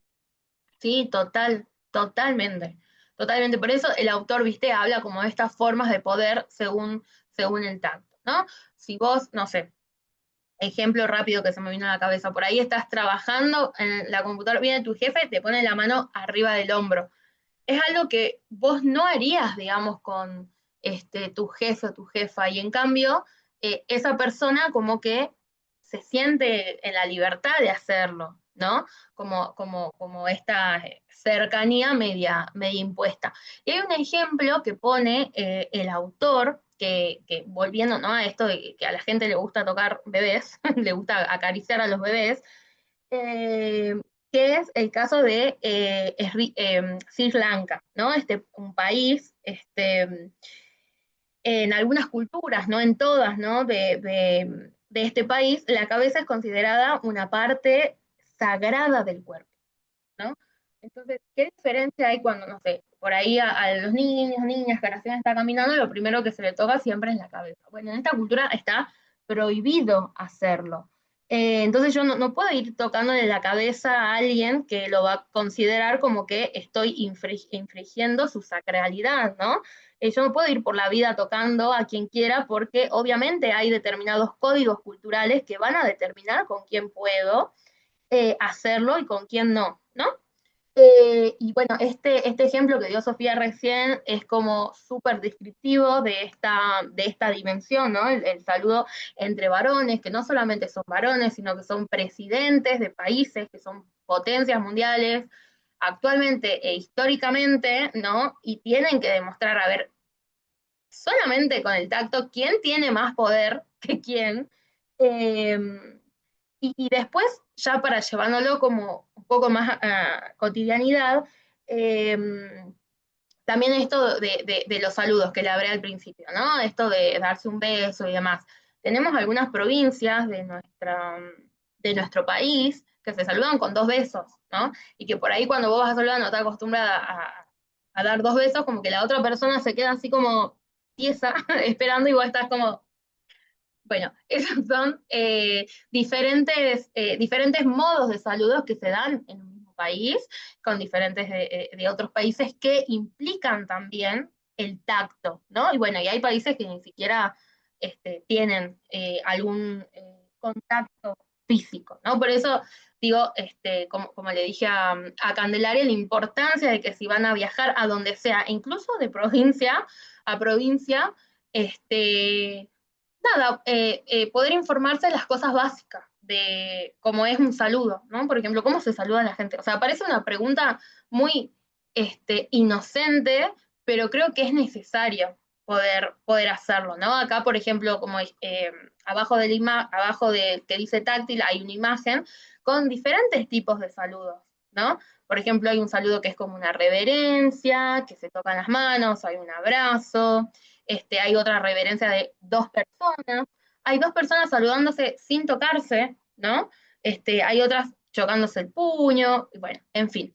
Es cultural como todas las otras dimensiones que fuimos viendo. Profe, pero incluso a veces Sí, ni siquiera ocurre eh, como con otros países o con otras provincias, sino también a veces pasa en las situaciones con médicos y pacientes, por ejemplo, ¿no? Que a veces total. uno va a ver un médico, el médico te genera como esa cierta distancia de saludarte solo con la mano en lugar de darte un beso. Y tal vez después cuando entra como más en confianza y eso es como que, bueno, ya te saluda con un beso o es distinto. A veces Sí, sucede también eso, ¿no? Como sí, mostrar esa comunicación. incluso hasta en las diferentes edades, ¿no? No es lo mismo un saludo que tienen, qué sé yo, dos adolescentes con dos personas grandes y no va a ser lo mismo que tenga un adolescente con una persona adulta, por ejemplo, ¿no? Un adulto mayor también. Todo se va mudando y puede ser dentro de una misma cultura, inclusive. Em, bueno, entonces, como para ir cerrando este texto y hacerles un pantallazo de lo que venimos hablando, hay una manito levantada. Profe, sí, Hola. por ejemplo, también el tema como decía Sofi, del médico paciente o del personal de salud que tiene el barbijo, o las Mm, personas así en la calle que andan muchas cuando están resfriadas ahora o que tienen patologías se cuidan con el barbijo, como que también vos no sabes cómo saludarlas y te genera como esa distancia de respeto por algo, porque hay que cuidarlas porque tienen alguna patología o por cuidarse uno mismo, ¿sí? sí, El tema total. también de las palabras. Por ejemplo, en Colombia uno no le puede decir tutear a nadie que no le tenga confianza y menos si uno es menor. Siempre se tratan de usted, ¿sí? Y el vos allá es solamente en dos provincias y es muy particular, pero el vos sería lo mismo que el tú. O sea, sí o sí siempre el usted, salvo que te autoricen a decirles, a Claro, tutearlos, a digamos, tutear. ¿sí? Bien, buenísimo. Bueno, ejemplo internacional. Gracias, Edilena. Pero es verdad, ¿no? Creo Sí, que profe. esto, sí. No, eso, que gracias, Ah, te digo que está bien. ah, bueno. No, de lo que hablabas con el uso de barbijo y demás, ¿no? Vamos un poquito más para atrás en la pandemia. ¿Cómo hacemos para saludarnos? ¿Se acuerdan que se inventaron nuevas maneras de saludo?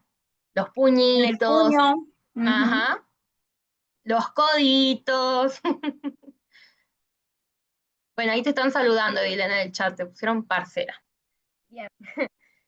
Ah, Eh, esto también, parcero, por ejemplo, ya que estamos ajá, hablando, sí, solo se usa en los que son paisas, los del eje cafetero. O sea, pero ajá, la gente no, como ustedes, como el boludo, digamos, el sí, decir che boludo es el argentino y el parcero es el colombiano, algo así. claro, Sin embargo, el parcero o el parce no nos representa a todo el país, pero uno lo entiende cuando está afuera, porque totalmente. eso es un saludo específico del eje cafetero, de lo que es Antioquia, de todo lo donde se siembra café y de los que son paisas y hablan de voz, justamente, Ujú. ¿sí? Así que, pero está bien, o sea, uno lo entiende. A mí, por ejemplo, me costó mucho cuando al principio en la facultad me decían colo, colo, colo, no me gustaba porque yo tengo nombre y después dije, bueno, está bien, ellos lo ven como que soy colombiana y está perfecto, pero al principio no me gustaba. Después me acostumbré Claro, y lo acepté, ¿sí? claro.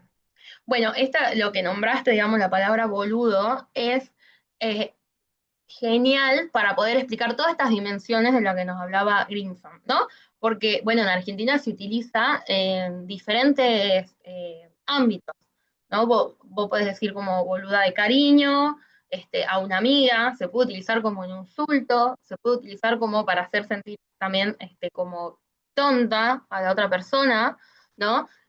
Depende el contexto, la tonalidad, depende con qué otras dimensiones acompañás, ¿no? Porque se puede acompañar con dimensiones, por ejemplo, una dimensión gestual, digamos, una dimensión proxémica, ¿no? Una dimensión kinésica, depende del tiempo y el espacio que lo usé, bueno, es como perfecta como para englobar todos los ejemplos de las dimensiones que estábamos hablando. Así que, bueno, Justamente, profe, eso iba a decir hace un rato, pero bueno, estaban hablando otras cosas, de que no es lo que se dice, sino cómo se dice. Uno puede ujú, incluso hacer sentir muy mal a alguien sin siquiera mencionar una mala palabra, ¿sí? sí, total. Y con educación y con respeto, haciéndole ver a la otra persona que uno sí tiene respeto por el otro y así. Lo mismo la palabra boliviano, ahí también entraría dentro de algunos ejemplos. Sí, totalmente. Los gentilicios de, bueno, de cualquier país utilizados como insultos, son parte, ¿no? También de esto de cómo decimos las cosas, cómo comunicamos, ¿no? En Eso es Colombia los chistes son el paisa, el pastuso y el boyacense. Y los dos últimos son los que siempre son lo peor. O sea, siempre es el que, como mencionabas, el tonto, el ignorante o claro. así, el que menos vale. En cambio, el paisa o el caleño son los más astutos, son los más hábiles. Y eso también es despectivo y se usa muchísimo. Claro. Bueno, súper interesante esto que está diciendo, ¿no? Sobre todo con esto que venía diciendo, y creo que ya es la tercera vez que lo voy a repetir, pero de estudiar, de leer algo del lugar donde vamos a visitar. Porque, por ejemplo, con lo que está diciendo la compañera, yo no puedo ir ahora a Colombia y a cualquier persona agarrar la mano y decir, hola paisa o algo así, o hola parce, y ni siquiera nació en todo lo que es ese o lugar cafetero que hablaba la compañera, ¿no? Sin saber cómo se comunican las personas en Colombia y qué significa cada palabra. Más allá de que por ahí, bueno, todo lo que es TikTok, algunas novelas, ¿no? Porque la realidad es que también mucha gente sabe de, entre muchas comillas, cómo es Colombia, cómo se habla en Colombia, por novela, ¿no? Y eso no está representado en su totalidad. Es como que a nosotras, por ejemplo, que vivimos en Jujuy, nos representan con una novela hecha con actores y actrices de Buenos Aires. Nada que ver. Incluso a mí ahora, estando en otro país, me pasa un montón de tener que explicar que no soy de Buenos Aires, de dónde soy, que existen otras provincias más allá. Bueno, acá en Brasil son muy fanáticos de la Patagonia y de Buenos Aires. Entonces es como contar, che, bueno, no, en realidad somos muchas más otras provincias con culturas totalmente diferentes. A mí hace 2, 3 días me quisieron sacar a bailar tango. Yo la verdad que de tango no sé mucho más allá de lo que me pudo haber hecho escuchar mi abuelo, pero bailar. O sea, primero, quién nace sabiendo bailar tango? Y segundo, eso es algo mucho más, creo yo, del centro del país, ¿no? La cultura del tango, todo lo que implica, no sé, Caminito en Buenos Aires, los grandes cantores y demás, ¿no? Yo nací en un lugar que, bueno, es mucho más del folclore, de la samba, de la chacarera, del carnavalito, ¿no? De un carnaval que es súper diferente al del centro del país, que es diferente al del nordeste del país, que es muy diferente al de acá, que incluso donde yo estoy es muy diferente al carnaval que ustedes se pueden imaginar el río, que es el carnaval, ¿no? De plumas, de show, de corsódromos. Bueno, acá es diferente, es como poquito más parecido al de nosotros, sin todo, bueno, para mí es hermoso, ¿no? El de Jujuy, porque además es todo como un contexto en el norte y demás, y tiene como un trasfondo cultural, pero acá es mucho más parecido con el tema de las comparsas, de eso, no es un show como el de Río. Entonces, es súper Usted, importante ver las usted diferencias que tenía, existen en cada país. Sí,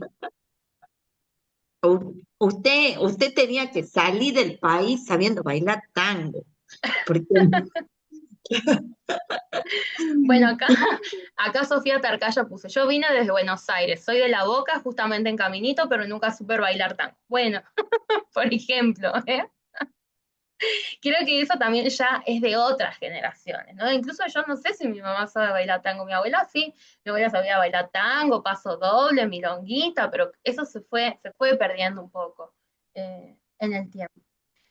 Entonces, Y bueno, sí, también Profe, podría yo le ser quiero que como en el tema de, por ejemplo, las palabras como nosotros nos expresamos, que no es lo mismo que las otras provincias. Por ejemplo, tengo amigos, tengo familias en Córdoba, que por ejemplo a los bizcochitos, Ah, nosotros los decimos criollitos. bizcochitos acá, y ellos le dicen criollito, o en otro lado, la forma en la habla que tenemos Frito. nosotros, que no es lo mismo que las otras provincias. Total. Sí, exactamente. Sí, totalmente. No sé si hay alguien más que quería hablar. Bueno, entonces seguimos. No, Así, profe, a ver, sí, una más. Por ejemplo, el tema de las palabras que se usan acá. Ustedes sí, dicen pendejo para referirse a joven, a niño, a pequeño. Allá nosotros si decimos pendejo es un insulto. Es como el de los insultos más leves que hay. Sí, claro, pendejo. Entre todas las malas palabras, el pendejo es una mala palabra. claro. Sí, Acá y acá uno, también. bueno, lo Bueno, por ve de otra ejemplo, manera. Entonces, en, por ejemplo, eso sí, si van a Colombia, ojo con el pendejo. bueno, No en, ofender la en, mamá del pendejo. en México, por ejemplo, se utiliza muchísimo el pendejo, que se lo puede utilizar como un insulto o no, ¿no? Es muy parecido al boludo de Argentina, el término pendejo. Pero es súper interesante ver cómo se utiliza en Colombia también, ¿no? Eh, a ver, ¿qué más? Sí, ya paso la asistencia. Termino de decir esto y les copio la asistencia. Bueno, entonces, dentro de lo que son las dimensiones de la comunicación, que ya vimos que son varias, ¿no? Son 6. Recuerden esto. Tenemos las dimensiones de la comunicación, son 2, se dividen en 2. La comunicación verbal, esto es pregunta de parcial seguro, ¿no? Tenemos la comunicación verbal, que solamente es la palabra, ¿sí? Lo que yo pueda decir, la palabra oral o escrita, y después la comunicación no verbal, estas 6 dimensiones. Kinésico, proxémico, cronémico, paralingüístico, olfato y táctil, que es todo lo que veníamos, lo que estuvimos hablando, todas las clases, ¿sí? Entonces, lo que va a decir Grimson, y para finalizar, ¿no? A esta pregunta de que si es posible que dos personas o grupos con códigos distintos puedan comunicarse y llegar a ponerse de acuerdo para esa comunicación llegue a ser exitosa, depende de todas estas dimensiones de comunicación, de la dimensión de comunicación verbal y de las dimensiones de la comunicación no verbal, ¿no? De todas las dimensiones que nombramos.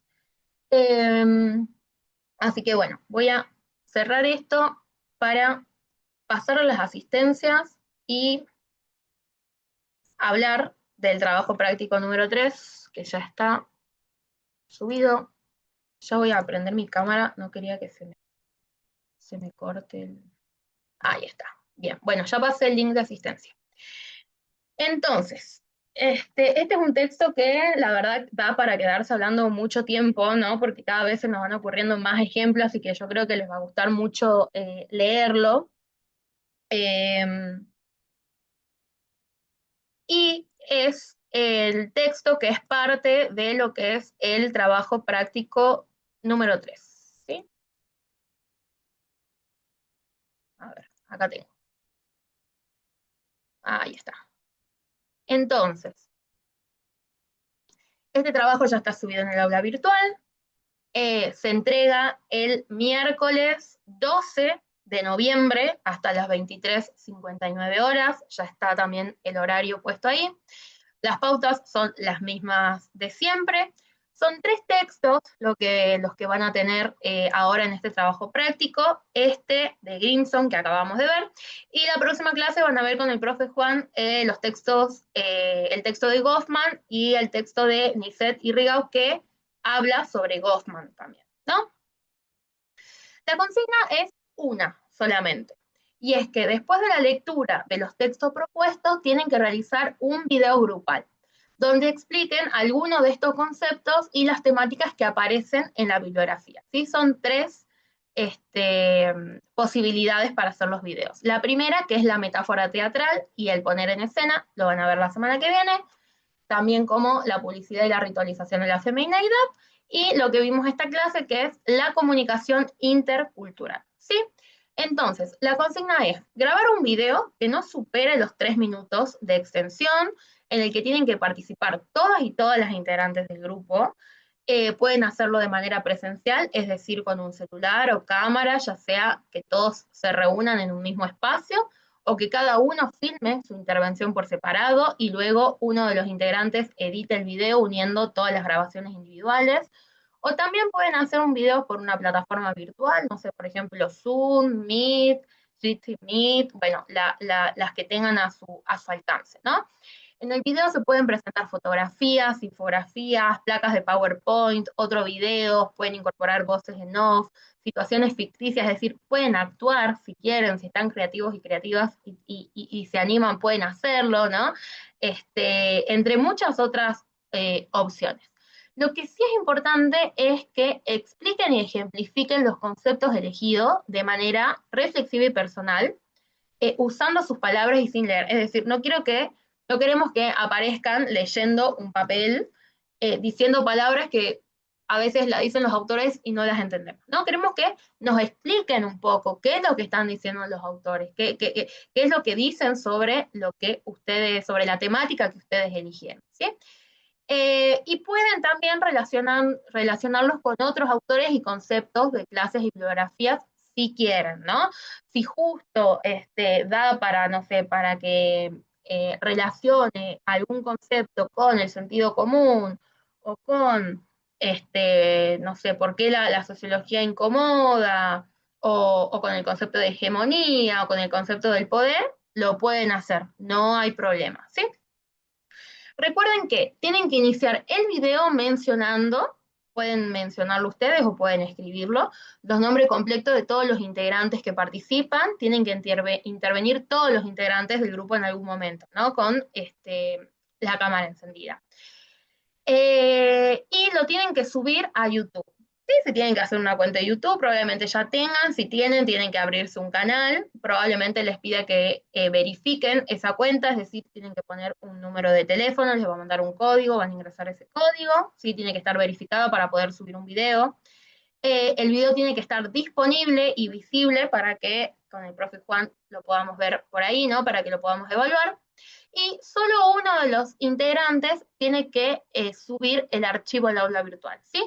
El archivo tiene que tener la carátula, otra vez con sus nombres, tiene que estar la argumentación de por qué eligieron esa temática con la bibliografía, es decir, si eligieron el texto de Grimson, va la bibliografía de este texto, ¿no? Dan una explicación, bueno, nosotros elegimos la comunicación intercultural porque pensábamos que es importante para, etcétera, etcétera, etcétera. Ponen la bibliografía, el texto de Grimson y copian el link del video, el enlace del video para que con Juan podamos acceder. Ese es nuestro último trabajo práctico. Ahí vuelvo a pasar el link de asistencia. Ese es nuestro último trabajo práctico, ¿sí? Ya es nuestra última unidad de todas. Saben que alguna consulta o lo que necesiten, estamos pendientes con Juan. Sí, una cosita. Cuando cierra el archivo, ¿hasta cuándo se presenta, profe? Hasta el miércoles 12 de noviembre, ¿sí? Miércoles 12 de noviembre, 22:59. 00, que ya sería jueves 13 de noviembre, se cierra la página. O sea, no hay forma de que lo puedan subir. Así que no los envíen por otros medios, no los envíen por las redes sociales, no los envíen por mail, ni a mí, a Juan, tampoco se los envíen a la profe Alejandra para que ella nos los reenvíe, porque lo que le vamos a responder es que los presenten en la etapa de recuperatorio, ¿sí? Porque recibimos 1 o 2 mensajes por ahí de que tuvieron problemas con el aula virtual, pero no lo recibimos eso, no sé, 1 hora antes que cierre la página y a todos los grupos le pasó lo mismo, sino que lo recibimos, no sé, un día después o muchas horas después que ya cerró. Entonces, no es justo, primero para nosotros que pensamos el día para que cierre eso, para poder tener tiempo de corregirlos, y tampoco para sus compañeros y compañeras que sí lo presentaron en tiempo y forma, etcétera. Entonces, si no lo pueden presentar, directamente lo presentan en la etapa de recuperatorio, que es la última oportunidad que van a tener para presentar los trabajos que tienen que rehacer o que no presentaron, ¿sí?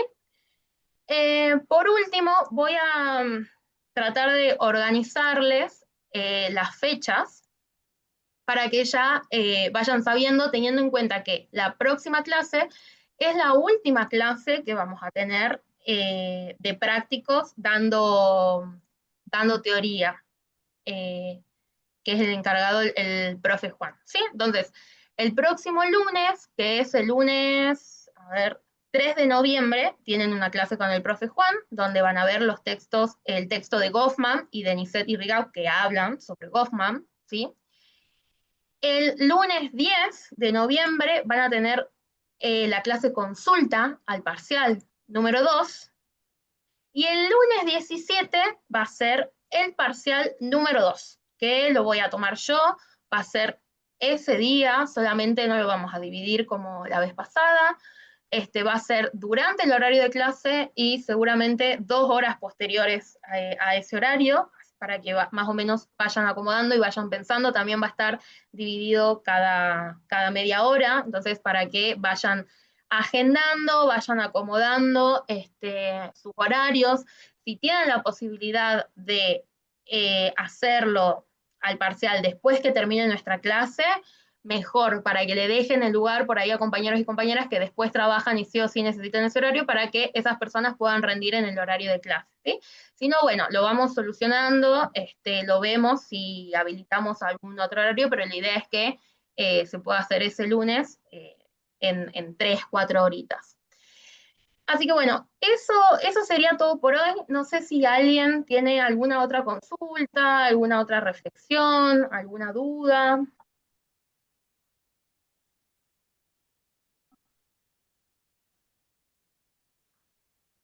Profe, Profe, ¿serían la unidad 2 y 3 al segundo parcial? Sí, la unidad 2 y 3. este práctico es el último, después está el parcial y ¿hay cierra o falta algún trabajo No, más? cerramos directamente. El parcial 1 se va a recuperar. Esto yo lo estoy diciendo si todo sale bien, ¿no? Si llegamos a noviembre, el parcial 1 se va a recuperar el lunes 24 de noviembre. Y el parcial número 2 se va a recuperar el lunes 1 de diciembre. Y los prácticos seguramente se recuperen entre la semana del 24 de noviembre y del 1 de noviembre. No tengo fecha todavía, pero estoy muy segura que es en esa semana.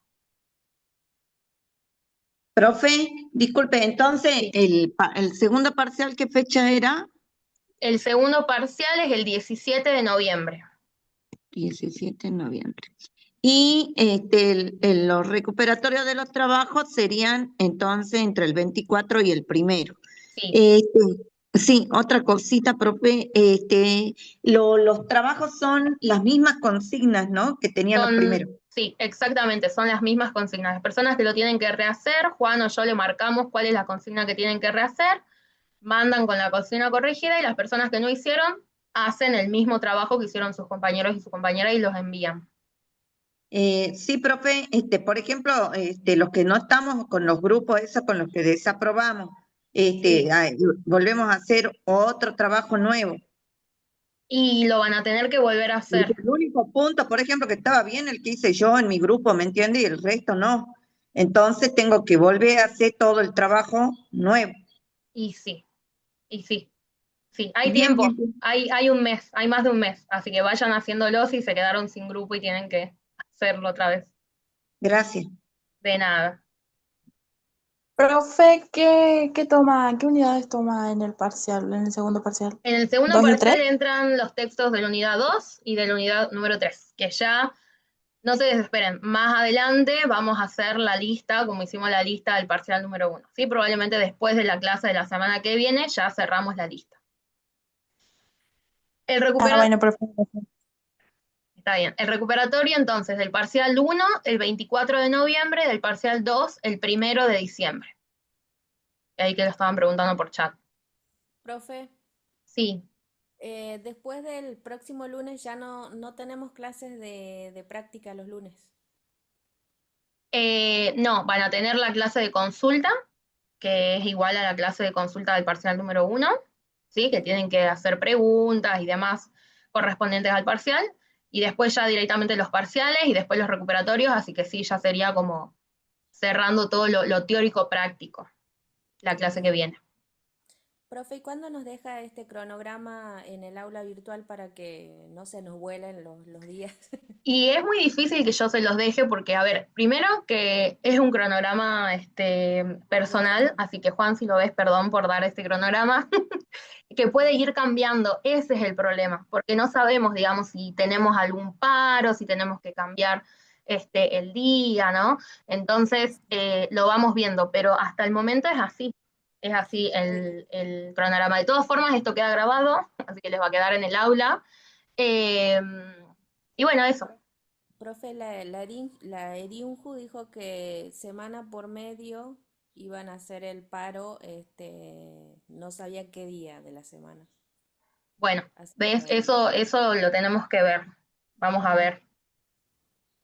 Profe, también hablaban de un comunicado, por ejemplo, uno de nuestros profesores, el profesor de Luca, Ujú. eh, dio un mensaje, mandó por un chat que hay en Discord, que tanto los meses de noviembre y diciembre iban a ser suspendidas. Eso la verdad que no sé. Sinceramente no lo sé. Yo ahora estoy de licencia, trabajando bueno, para suplir un poco el trabajo del profe Juan. Así que no sé, si lo llego a saber, puedo enviarles un mensaje si es así, pero hasta ahora yo no vi nada sobre eso, la verdad. Pueden chequearlo en el calendario académico, busquen así, calendario académico Fix Unjo, se aparecen las fechas de las mesas de examen de noviembre y diciembre. Si aparecen, tendrían que tomarse. Claro, mire, profe, no sé, para que vea que no, uy, que no, tipo dice ahí, tipo, adiunjo se adhiere, tal, está como al revés, perdón, pero 48 horas el gremio universitario también resolvió no tomar las mesas de exámenes de noviembre y diciembre. sí, Bueno, y ahí ve, lo mandó Carlos, fui por o 2 sea, lo días, mandó él, 21 y sí, 22. Eso fue la semana sí, pasada, ¿no? Bueno, claro, habrá que verlo. Sí. No, la verdad es que no vi ningún comunicado de la Facu suspendiendo. Supongo que como es del gremio, depende de cada profesor y profesora. Así que eso depende de cada materia. Así que ya, bueno, voy a preguntarlo en el grupo de sociología, a ver qué pasa con eso. muchas gracias. Bueno, de nada. Sí, Eh, yo le quería consultar porque yo le pregunté a mis compañeros, el que presentó los trabajos, la nota del trabajo, si había cosas, nunca me respondió. sí. Sí nos mandó la captura de que sí lo entregó y todo, pero nunca nos respondió cuáles fueron las notas. ¿Mm? ¿Qué trabajo? ¿El último? No, el último, no, los primeros dos, el introductorio y el primero.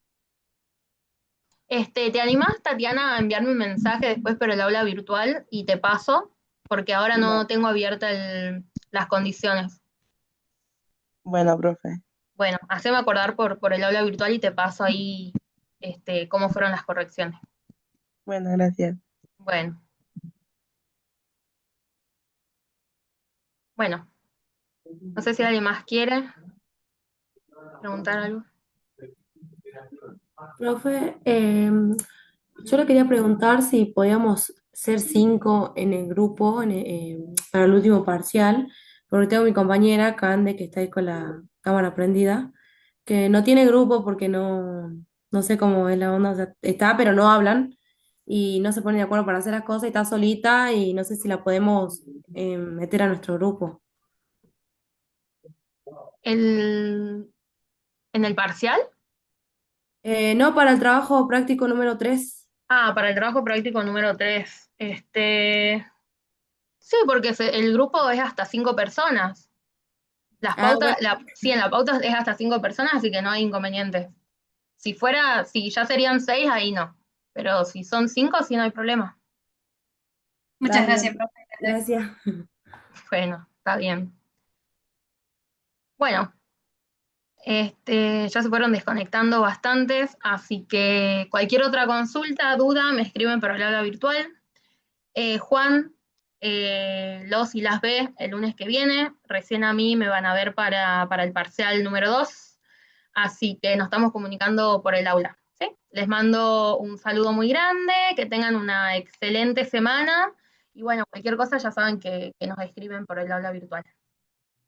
Ahí está Buenísimo. Chao, profe. Chao Luciana, Nos gracias vemos, por profe. Chao. conectarte, gracias Ornella, gracias Candelaria. Gracias, profe, a usted, que tenga un buen día.